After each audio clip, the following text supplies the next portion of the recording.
മോഷണക്കുറ്റം ആരോപിച്ചതിൽ മലന്തോന്ന് നൽകത്തടുക്ക സ്വദേശിനി ജസീല ജീവനൊടുക്കിയ സംഭവത്തിൽ കേസെടുത്ത് മനുഷ്യാവകാശ കമ്മീഷൻ.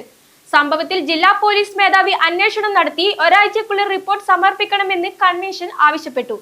മോഷണക്കുറ്റം ആരോപിക്കപ്പെട്ട് പോലീസ് ചോദ്യം ചെയ്തതിനു പിന്നാലെ പോലീസിനും ഭർതൃവീട്ടുകാർക്കും അയൽവീട്ടുകാർക്കുമെതിരെ മൊബൈൽ ഫോണിൽ വീഡിയോ ചിത്രീകരിച്ച് യുവതി ജീവനൊടുക്കിയ സംഭവത്തിൽ മനുഷ്യാവകാശ കമ്മീഷൻ ജുഡീഷ്യൽ അംഗം കെ ബൈജുനാഥ് കേസെടുത്ത് അന്വേഷണത്തിന് ഉത്തരവിട്ടു.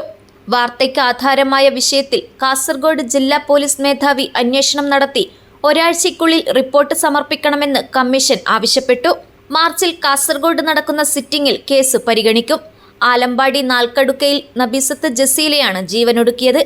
ഈ മാസം 15-ന് വിഷം കഴിച്ച ജസീല ചികിത്സയിലിരിക്കെയാണ് മരിച്ചത്. ഭർത്താവിന്റെ ബോവിക്കാനം പൗവലിലെ വീടിന് സമീപത്തു നിന്നും 9.5 പവൻ സ്വർണം കാണാതെ പോയ സംഭവത്തിലാണ് ജസീലയെ പോലീസ് ചോദ്യം ചെയ്തത്.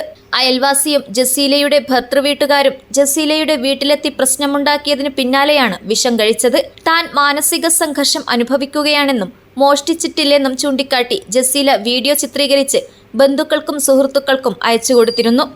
News bureau, Kasaragod.